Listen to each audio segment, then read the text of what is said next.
那会儿我们家老头子在世，14级，开玩笑呢。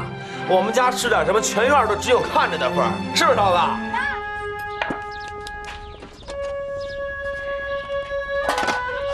素菊，快点起来啊！赶紧把早点给妈端过去。小楚啊，你大姐呢？买面去了。妈，那个刘千奏把所有能吃的东西都搬他屋里去了。妈，来，您尝尝，这是刘倩的手艺，做的比沙拉好多了。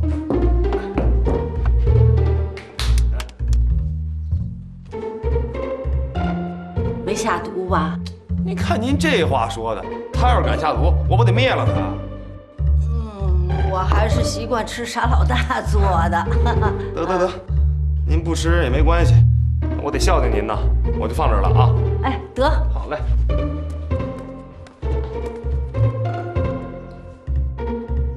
小楚啊，你不来尝尝啊？妈，您不吃就给我吃啊？先把我给毒死啊？没事，妈陪着你。我才不吃呢，有毒。蔡伯，我现在开这个早点铺的决心更大了，我得有事儿干啊，我不能成天在家闲着，让他们看不起。再说了，我们家小楚那个病啊，也需要钱治。蔡伯，我相信咱的早点铺开了以后，肯定能赚钱。要是开业的钱不够啊，大表也出点啊！不用，我肯定能想出办法的。得，看那边怪沉的，赶紧回家吧。哎，我走了啊，蔡伯。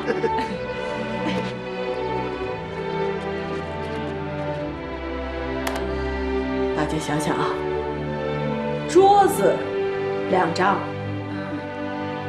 椅子得要18，8把就够了。对，8把。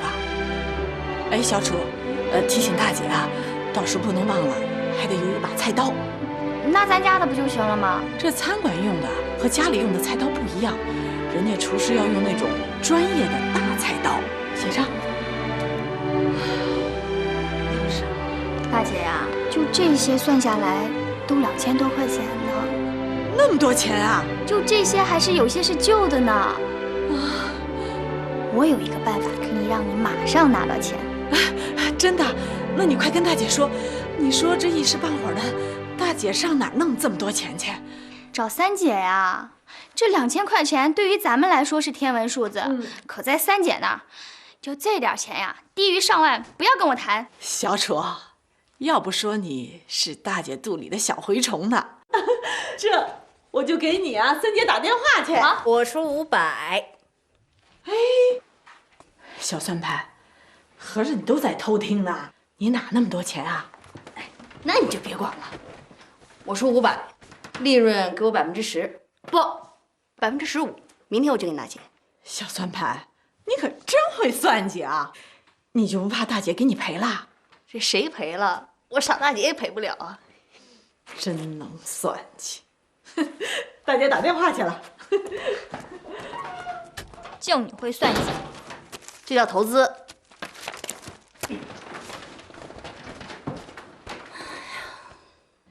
归凡，别的你就别再管了，我保证是清一水的日本3洋录音机，10箱2个喇叭的，剩下的都是4个喇叭立体声的呢，绝对是紧俏商品。你呀，就把咱们同学里那些混在机关里面有点权力的人集合在一块儿，就说我招宿部要给大家上一堂师夷补缺的课，我保证肯定一抢而光。啊，对，我从广州坐飞机回去，马上见。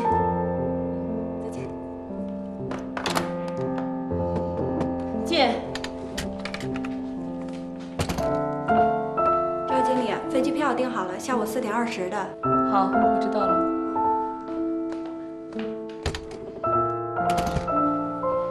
凉半截儿，这回包你满意。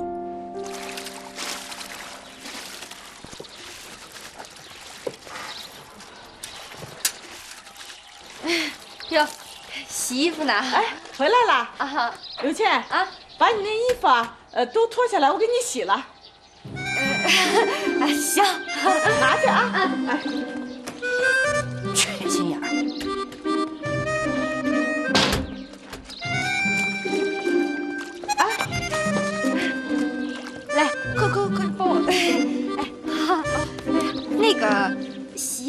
我还没来得及买，就先用你的吧。啊，谢谢啊，大姐啊，妈叫你呢。啊，来了，你快点儿。哎，妈，怎么了？我说你缺心眼儿啊，傻老大，你贱不贱呐？他搅和速决跟咱们分家，你还给他洗衣服，那不都是一家人，洗衣服怎么了？滚一边儿去吧！谁跟他是一家人呢？他姓什么呀？你姓什么呀？那你姓什么呀？嘿，傻老大，小楚，鸡毛掸子，给，用这个打。哎，你给他们洗衣服就该打。哎，我就洗了，我不光要洗衣服，还要帮他们收拾房间呢，妈。这样一来呀，妈，他们就不觉得身份，我也不觉得身份，咱们还是一家人。你够缺心眼儿的。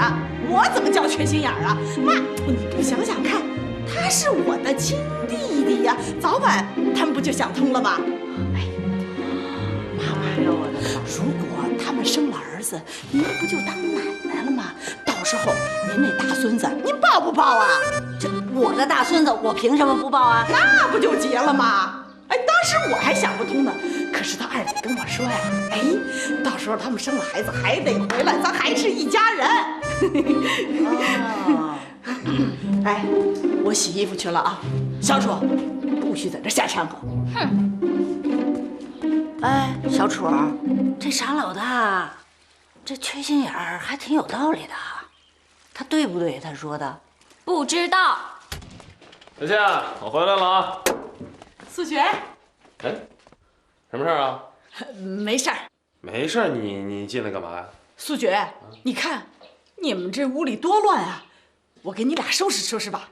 哦，那行啊。那个刘倩，傻老大来收拾屋来了啊。哎呀，收拾屋子呀？啊，对呀。那要不你先把里屋收拾了吧？啊，行行行，我先去里边啊。辛苦了啊。没事儿。来了。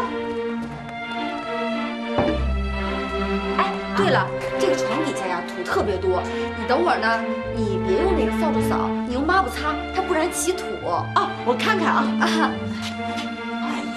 没问题，一会儿啊我就跪在里面擦，保准给你擦干净，放心吧。哎呀，那太好了，那你辛苦了啊。哎，甭管了，傻老大干活你就放心吧啊。啊，素雪，我今儿买的排骨都是肋排，你想吃红烧的还是清炖的？红烧啊！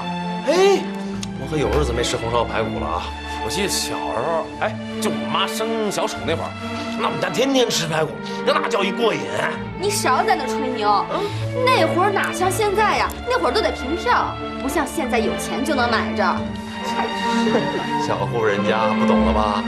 那会儿我们家老头子在世，14级，开玩笑呢。我们家吃点什么，全院都只有看着的份儿，是不是老大？那是，我们家那会儿可牛了。哎，那个小初，完了你帮我把排骨烧出来，那个火候我还掌握不准。没问题，我帮你弄啊。那你等会儿做完了，到时候跟我们一起吃。哎呦，不用了不用了啊，我不在这儿吃。没事儿，你着急什么呀？你就跟我们一起吃。那我再干活去了。我老婆就是好啊，有人关心。